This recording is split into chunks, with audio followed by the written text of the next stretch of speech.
I am now calling Tony Bremnes from Laureola, starting your presentation here.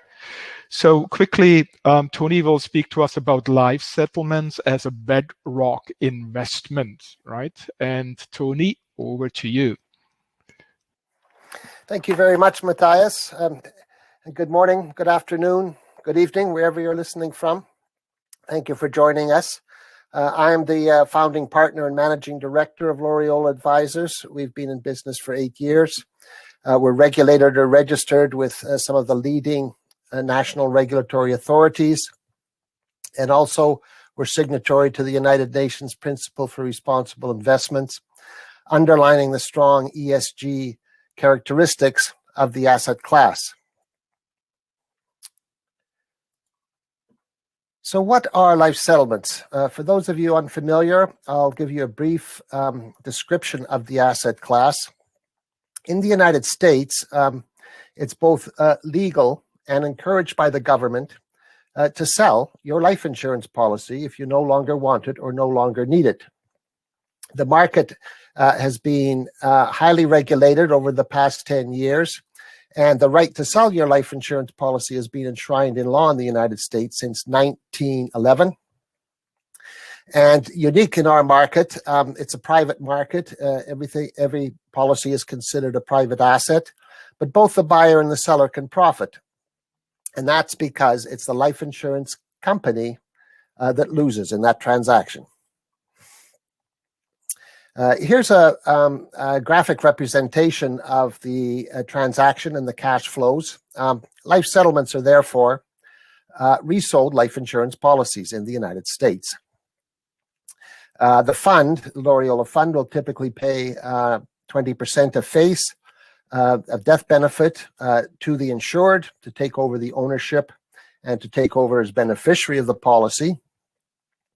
The fund will then pay the premium payments during the lifetime and collect the death benefit when the insured dies from the insurance company. Hopefully this brief or stylized, simplified graph will help people understand both the benefits and the challenges of the asset class. Number one benefit is that the future value is actually known, $100,000, well in advance. It's known before you buy it. But the negatives are that it's a negative cash flow asset that has to be managed.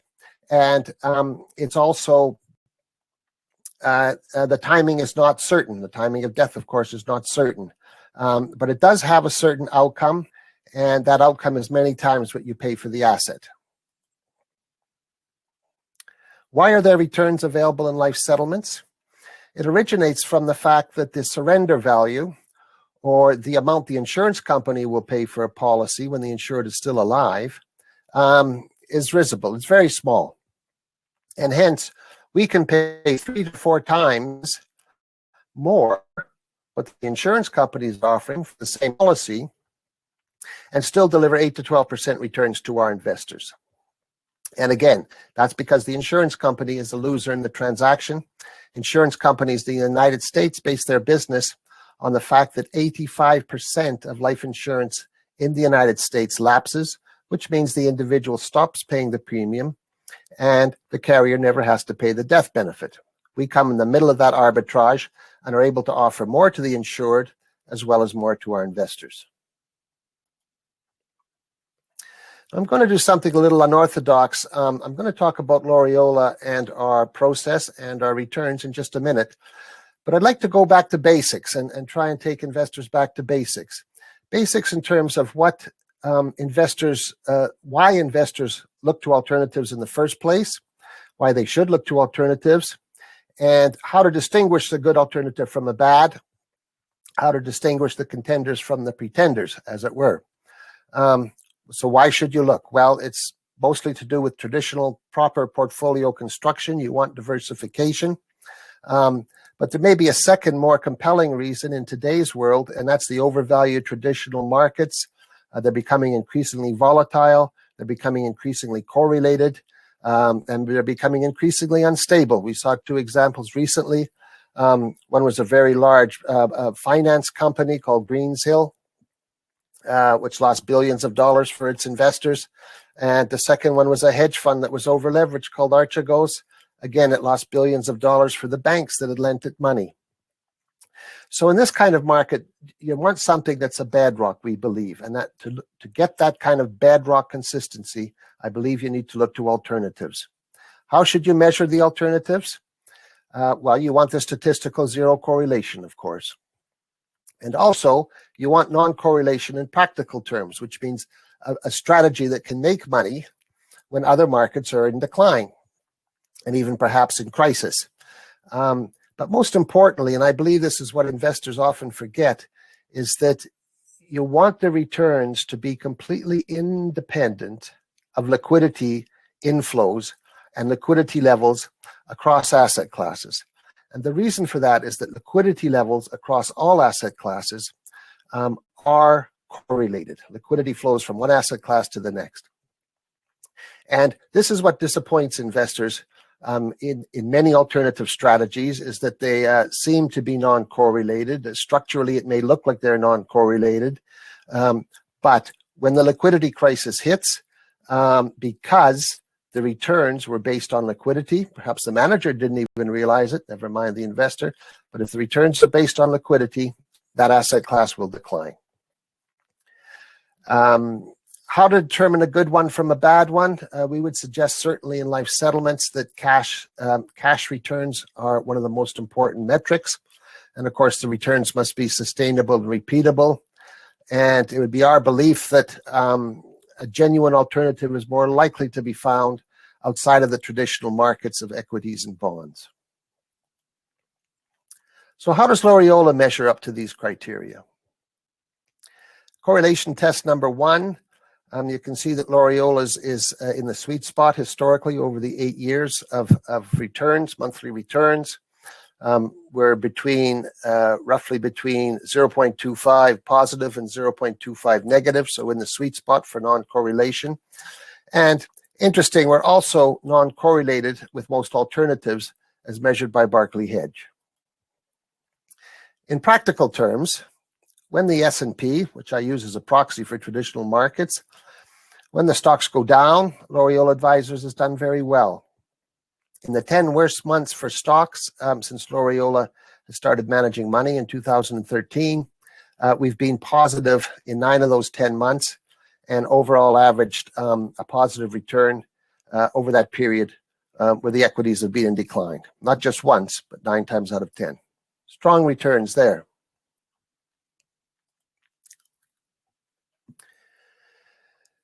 Finally, a word about the importance of the nature of the returns in life settlements. Life settlements are notoriously difficult to value. The only possible way to do it, because they're non-fungible, is a mark-to-model methodology. Every fund does it slightly differently. So investors, to protect themselves from that, they need a strategy, and we believe the strategy is to make sure the manager is generating his returns mostly through realized gains. Realized gains in our asset class come through the mortality. When people die, we collect the death benefits. And it's absolutely critical that investors understand, if they do decide to invest in a life settlement fund, what percentage of those returns are coming from realized gains. You can see in our fund, there's been some very strong results. Again, historically, over the 8 years, 78% of the returns has come from realized gains. And many of our competitors struggle to reach even half that level. A look at last year's results in a bit more detail. We had 23 policies that matured. Matured is a euphemism for the insured dies and we collect the death benefit. That was $20 million in face value, and that's on a fund, remember, that's about 60 to 65 million in value over that period. The second important metric in life settlements, if you do decide to look at them as an alternative, is what's called the A to E results, actual to expected. The expected results are what the actuary determines you should achieve in that particular time period based on the characteristics of your portfolio. That, of course, is compared to the actual results of what you did achieve. And that's measured both in the number of policies and the total death benefit.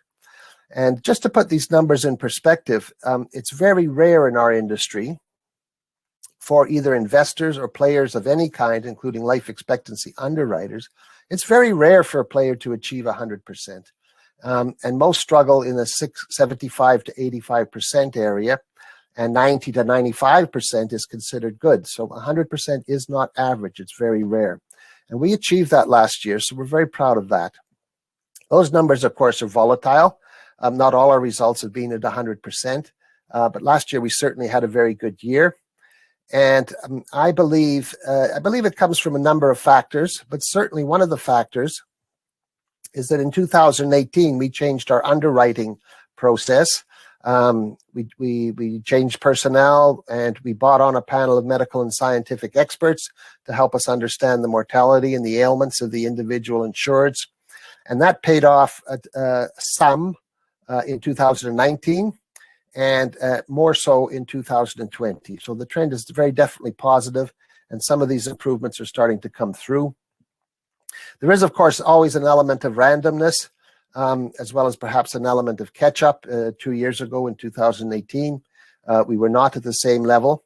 And also there's an element of COVID-19, which was probably behind at least one or two of the 23 maturities last year. So what do Laureola returns look like? They're boring, I'm afraid. They're boring. And you can see from this chart the distribution of monthly returns over our 8-year track record, that virtually all of them fall in the 0 to +1 range, sometimes between the 1 and the 2, +1 and +2, with very few outliers on either the positive or the negative side. But it is consistent.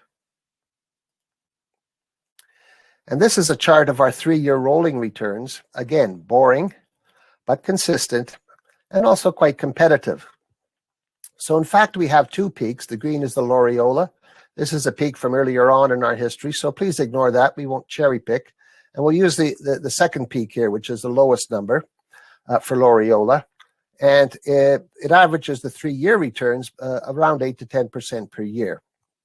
That, of course, is much better than the current 3-year Treasury yield here, but also we're very competitive with the S&P, which is the pink peak here that you see behind the Laureola peak, which is roughly at the same level in their rolling 3-year returns. And 3 years, we think, is a relevant measure because we ask for the money for 3 years in the Laureola fund.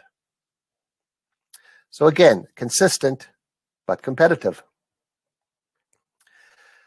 And here's another example of how consistency can pay off in a rather busy chart. This is taken from the BlackRock website, and BlackRock measures the returns of the 12 major asset classes globally. You can see the equities in green, the bonds and fixed income in yellow, and the private markets in red. And the black line that meanders its way through from year to year is not what Laureola actually achieved, which would be much higher. It's what the lowest point at where we set expectations right now, which is our 8%. And we did a bit better than that last year, averaged that over the past 3 years. And 8%, you can see from this black line, in 2019, for example, would have put us in number 11 out of the 12, between asset class 10 and 11 ranking. 2020, slightly better, would have put us at number 5. But because of the consistency over any extended time period, we quickly rise to the top because of the volatility in the other asset classes and because of our non-correlation. Over 10 years, with an 8% average annual return, we would have been at number 2, behind only U.S. equities. The same is true on a 3-year time frame. We would have been number 3. Slow and steady wins the race. Now, death is certain, and that's always part of the sales pitch in life settlements.